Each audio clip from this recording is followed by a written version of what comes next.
There's a kind of tired that sleep doesn't fix. You can rest for 8 hours, wake up, and still feel like your mind ran a marathon while your body lay still. If you've ever left a normal conversation feeling strangely drained, if you've ever known how a story would end before the person telling it even got there, if silence feels more like home than noise ever did, stay with me for the next 10 minutes, because what you're about to hear isn't a diagnosis, it's a mirror. And by the end of this video, you might finally understand the one thing about yourself that no one ever explained to you. Somewhere along the way, you learned to perform normal. You learned to laugh half a second after everyone else, even when you'd already moved past the joke. You learned to nod along in meetings while your mind was 3 steps down a hallway no one else could see. You called it overthinking. Other people called it too much. A teacher might have called it distraction. A friend might have called it intensity. But what if none of those words were ever right? What if the very thing you've spent years trying to quiet down is actually the sharpest tool you own? The old Stoics had a phrase for the kind of person who notices everything and says little. They called it a watchful soul, a mind that observes before it speaks, that studies before it judges. Not louder, not flashier, just awake while the world sleepwalks around it. If that sounds like you, here are 7 quiet signs and what they actually mean.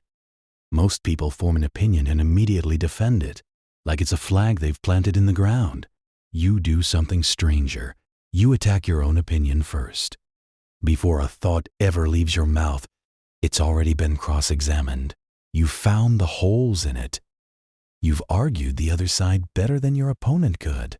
By the time you finally speak, what comes out isn't a guess. It's a survivor. Marcus Aurelius once reminded himself that if someone could prove him wrong, he'd want to know it, because the goal was truth, not the comfort of being right. That's not self-doubt. That's quality control for your own mind. But here's the catch, and it's the part nobody warns you about. Someone starts telling you about their weekend, and 20 seconds in, you already know the punchline. Someone builds an argument, and you've already located the weak point 3 sentences before they get there. It isn't arrogance, it's velocity. Your mind processes faster than the conversation moves, so while everyone else is still arriving, part of you is already standing at the destination, waiting. That waiting feels like restlessness. Sometimes it feels like guilt. Why can't I just enjoy this like everyone else? But restlessness in a slow room isn't a flaw in you. It's information about the room. Aristotle talked about the mind's drive to see the whole picture, not just the pieces in front of it. Your brain does that automatically, stitching today's small talk to a memory from last year, to a pattern you noticed in a completely different context, to a question you haven't answered yet. It's not that you're not present. It's that presence, for you, includes everything connected to this moment, not just this moment alone. For most people, changing their mind feels like losing an argument with themselves. Their beliefs aren't just opinions, they're identity. So when new evidence shows up, they don't update. They defend. Voices rise. Logic takes a backseat to pride. You felt that pull too, but somewhere along the way, you learn to separate what you believe from who you are. When a better argument shows up, something in you doesn't collapse. It actually exhales, like a puzzle piece clicking into a slightly better position. That's not weakness. Psychologists call it cognitive flexibility, the ability to update your internal map when the territory changes. The Stoics called it something simpler, humility in service of truth. And it comes at a cost. Because in a world obsessed with certainty, the person willing to say, "Actually, I was wrong," often looks less confident than the person who's simply less honest. Walk into a room, and most people scan what's there: the furniture, the faces, the conversation. You scan the gaps. The person who should have been invited but wasn't, the question everyone's carefully avoiding, the detail in someone's story that got skipped a little too smoothly. In photography, they call it negative space, the empty area that gives the subject its shape.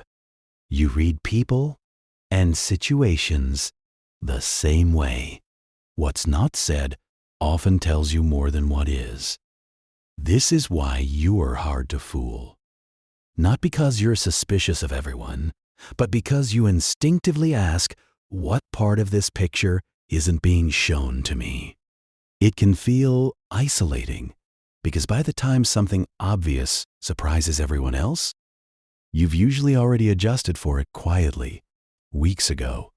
Here's something that might finally make sense of years of confusion. You're not antisocial. You're not shy. You can be funny, warm, even the center of attention when you want to be. But after, you're wiped. That's because while everyone else was just talking, you were doing something else entirely. You were tracking tone shifts, catching the half-second delay before someone's smile, sensing the tension between two people that neither of them said out loud. You weren't just in the conversation, you were decoding it, running analysis in the background while keeping a smooth, easy expression on the surface. That's not light work. That's two jobs at once. Carl Jung once said that what we don't make conscious ends up quietly running our lives anyway. For you, it's the opposite. You're making the unconscious visible, in real time, for everyone in the room. And that takes energy most people never spend, which is why solitude doesn't feel lonely to you. It feels like finally putting the headset down. This one confuses people the most. You'd expect a sharp mind to walk around full of confidence, bold opinions, quick certainty, strong declarations. But often, it's the opposite. The more you understand a subject, the more aware you become of everything you don't understand. The edges of your knowledge don't shrink, they expand, and so does the border of everything beyond them. It's an old paradox. The less someone knows, the more confident they often feel, because they haven't gone far enough to see what they're missing. Go further, and the horizon just keeps moving. So when someone calls you smart, part of you wants to laugh, not because you don't believe them, but because you're thinking about the 10 questions you still can't answer. That discomfort isn't insecurity, it's calibration. It's your mind refusing to round up. You don't think about death in a morbid way, but somewhere in the back of your mind, there's a quiet, steady awareness. This doesn't last forever. And that awareness changes everything about how you spend your hours. When someone tries to pull you into pointless drama, recycled arguments, or hollow small talk, something in you resists, not out of judgment, but out of math. You're quietly asking, is this worth a piece of my finite life?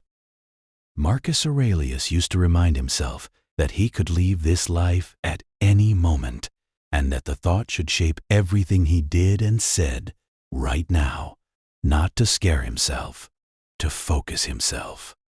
That's what this awareness does for you. It's why you leave gatherings early, without long explanations. It's why you'd rather have one real conversation than 10 shallow ones.